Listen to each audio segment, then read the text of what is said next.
Hello, listeners. Welcome to the Pre-Market Update. The podcast is powered by AI. I am Joe. And I'm Sarah. Today is February 27th, 2026. Let's dive in. We're looking at a somewhat cautious start for the Indian markets this Friday morning. If we look at the early indicators, the GIFT Nifty is currently trading around a 25,561 level. That's a notable discount of about 75 to 110 points compared to the Nifty Futures previous close. So, traders should definitely buckle up for a negative opening bell. Looking back at yesterday's session, the Nifty 50 and the BSE Sensex ended largely unchanged. It was a bit of a tug of war. On one side, we had heavyweights like HDFC Bank dragging the index down, while on the other, we saw some decent recovery in the auto and FMCG sectors. Technically speaking, the Relative Strength Index, or RSI, is signaling weakening momentum. Analysts are pointing toward a key support level near 25,400 for the Nifty. If we break below that, we might see some choppy waters ahead. In the F&O space, the cues suggest a range-bound setup, but with a slight bearish tilt. For today, the smart money seems to be focusing on domestic-facing sectors like PSU banks, healthcare, and metals, which seem more insulated from the global volatility we're seeing in tech. Transitioning over to the global stage, Joe, the picture is quite mixed. Wall Street had a rough night, particularly for the tech bulls.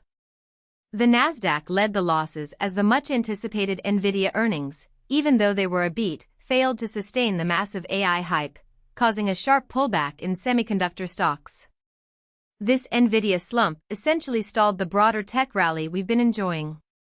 Over in Europe, markets like the FTSE, DAX, and CAC 40 are watching these developments closely, though they've shown more resilience than their US counterparts. In Asia this morning, it's a tale of two cities. Japan's Nikkei 225 actually crossed the 59,000 mark for the first time ever, fueled by what traders are calling the Takaichi trade as central bank board picks suggest a specific policy direction. However, Hong Kong is a different story. Mainland Chinese investors are accelerating their exit from Hong Kong-listed shares. There's a palpable sense of frustration over there because big tech firms haven't yet translated their massive AI spending into actual earnings growth. On the commodities front, oil has steadied as the US and Iran agree to more nuclear talks, which has taken a bit of the geopolitical risk premium off the table for now. Gold is also holding steady, and in the currency markets, the Philippine peso is actually on track for its best start to a year since 2012, thanks to strong foreign inflows. Back home in India, the corporate narrative is actually looking quite bright despite the global tech jitters.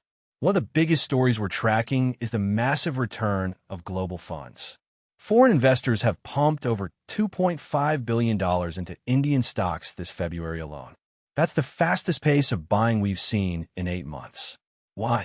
Well, corporate earnings are stabilizing, valuations have eased slightly, and there's a lot of optimism surrounding a recent US-India trade deal that improves the outlook for the coming months. Specifically within the Nifty 50, we're seeing a rotation. While software stocks have been under pressure globally, Indian retail traders are actually buying the dip in beaten down IT names. Aside from tech, keep an eye on the banking sector. While HDFC Bank was a laggard yesterday, the broader consensus among analysts is that PSU banks and capital goods are the places to be because of the strong domestic demand visibility. We're also seeing significant interest in the healthcare and metal sectors. These are the defensive growth plays that investors are pivoting toward as they navigate the uncertainty of international tariffs and shifting global supply chains. Looking at international company news, the spotlight remains firmly on NVIDIA. Interestingly, while institutional investors might have hit the sell button, everyday retail traders recorded their highest levels of net buying in NVIDIA during the first hour of trading yesterday, the highest since at least 2012.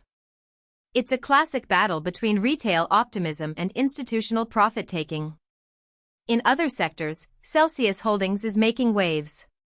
Their stock soared after sales more than doubled following their acquisition of Alani Nu. It seems their move into new distribution channels is paying off much faster than the market expected. In the digital brokerage space, Moomoo Securities, which is backed by Tencent, is aggressively expanding into Japan's single stock options market to tap into the growing demand from retail investors there. On the downside, we saw Flutter, the parent company of FanDuel, report disappointing fourth-quarter earnings and provide a 2026 revenue guidance that fell short of what analysts were looking for. And in the IPO market, we saw a win for biotech as Generate Biomedicines raised $400 million, pricing its shares right at the midpoint of its range. It shows that there is still an appetite for high-quality new issuances if the story is right. On the macro and geopolitical front, things are getting complicated. The Trump administration is facing a major legal deadline today regarding tariff refunds following a Supreme Court ruling that has essentially upended some previous tariff authorities. This has thrown a lot of trade deals into a state of fresh confusion. In fact, the ADB president, Masato Kanda, mentioned that this uncertainty is actively dampening investment across Asia. Closer to home, China is trying to slow down the yuan's gains by cutting the cost to short the currency. They want to remain competitive as trade tensions simmer. For India, the RBI is likely keeping a very close watch on these global developments. While the U.S. Fed is grappling with its own inflation and growth balance, the RBI's focus remains on maintaining the stability that has attracted that $2.5 billion of foreign capital this month. Also, keep an eye on Indonesia, a major energy player in our region. A high-profile corruption case involving a $17 billion graft at their state energy firm resulted in a prison sentence for the son of a major oil merchant, which could lead to some restructuring in regional energy trade. So, to wrap everything up for our listeners before the market opens, first, expect a cautious, likely negative start for the Sensex and Nifty based on the Gift Nifty trends. Second, the AI fever is cooling off globally, which might keep our tech stocks under pressure, but look for retail dip buying to provide some support.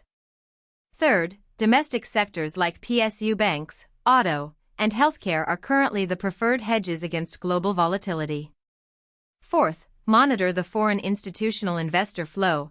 The fact that they've returned so strongly in February is a huge vote of confidence for India. And finally, keep an eye on the Middle East nuclear talks and the U.S. tariff headlines, as these will dictate the direction of oil prices and trade sentiment for the rest of the week. It's a market of stock-specific action, so focus on quality and domestic demand rather than chasing global momentum right now. That wraps from today's update.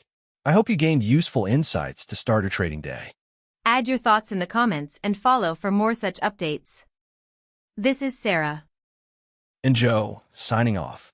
Have a profitable day, everyone.